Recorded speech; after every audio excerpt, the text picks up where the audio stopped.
Okay, so inside the universal motor gearbox box, you don't really need to keep any of this, although the instruction sheet might be helpful in that, if I can unfold the damn thing, in that it does show how to put the gearbox together in the three different ways. They have a low speed, which is the one we want to build, a medium speed, and a high speed. So it's the low speed drawing you'll want to refer to, showing you which way to put the gears in. And then the back just simply shows how to put the gear on the motor. And again, where the gear goes on the motor does change between the low speed and the high speed, and I'll talk about that and how this. So the instructions might be useful, but really it's kind of intuitive. There isn't a whole big mystery to it here. Inside the main bag, you'll have the main frame, the motor. Let me check, see if that stuff's in the window. Okay. Little frame, the bag with gears, the bag with hardware. There's two different axles and an Allen wrench. We won't be using this axle at all, the one that's square. We'll be using the threaded one, so we might as well just set the square one to the side and get it out of your field of view. Then we should open the little bag that has the gears in it. Just dump those out. And what you're going to see is on the white gears, one of them has a little hole in it, which is right there, and the other two do not. The other two are identical. One with a little hole just has a couple more teeth as a difference, but it needs to be put in a certain place in order to get the right gear ratio.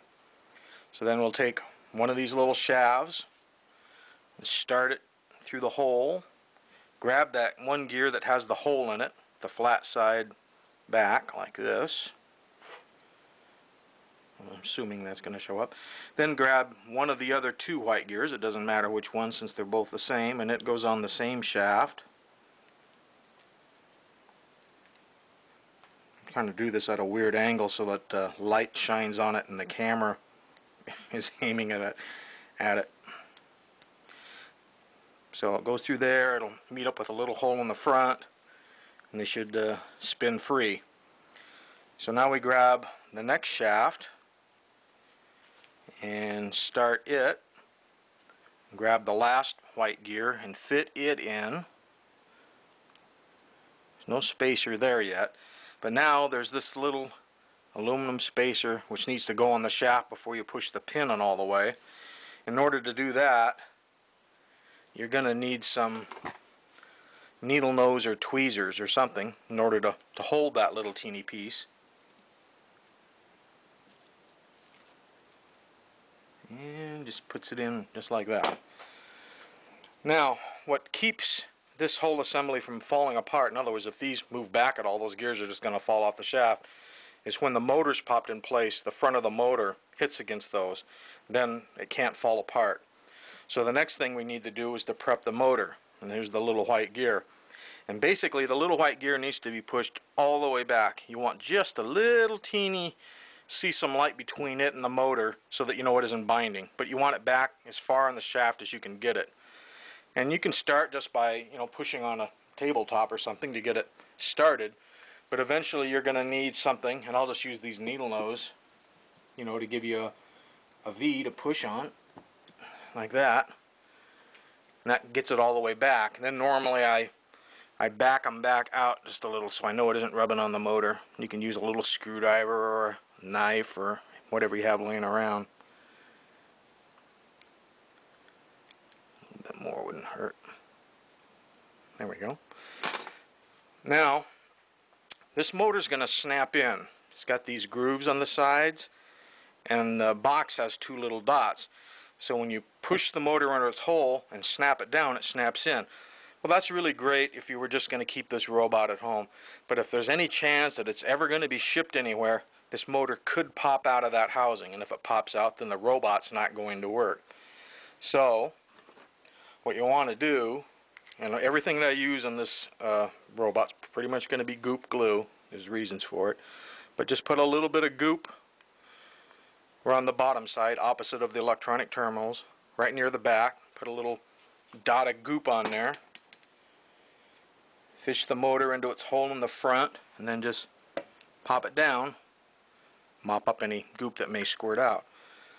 But that way the motor isn't going to pop out on its own, and if a person had to get it out, you could reach in there with a blade, cut the goop, and you can pop the motor out. So it's not an impossible thing to get out.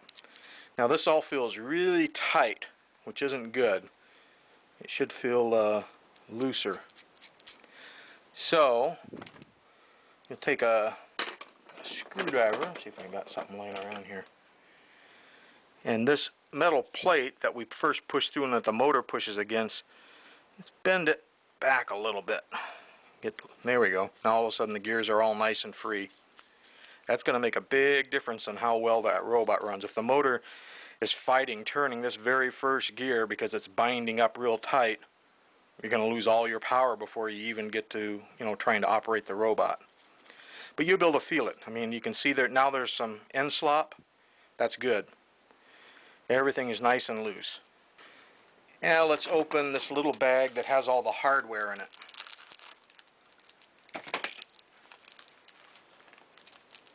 Out of all that hardware, we're not going to be using these two self-tapping screws or this little teeny washer. So you might as well set those aside so you're not confused with where things go or what they might have been about. Allen wrench that came with the set, and you'll find they give you two of the little teeny hex set screws. Okay, take the shaft. I can hold on to this. Start it through this housing. Take the brass gear.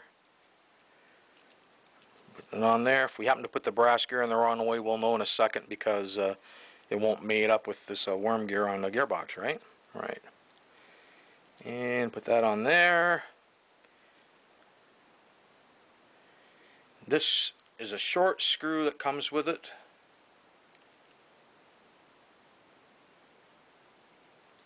Damn. There we go.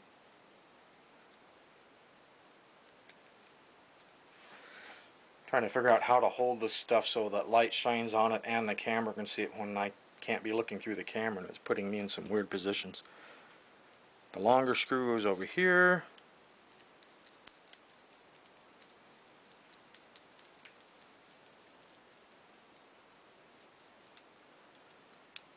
Tighten those down.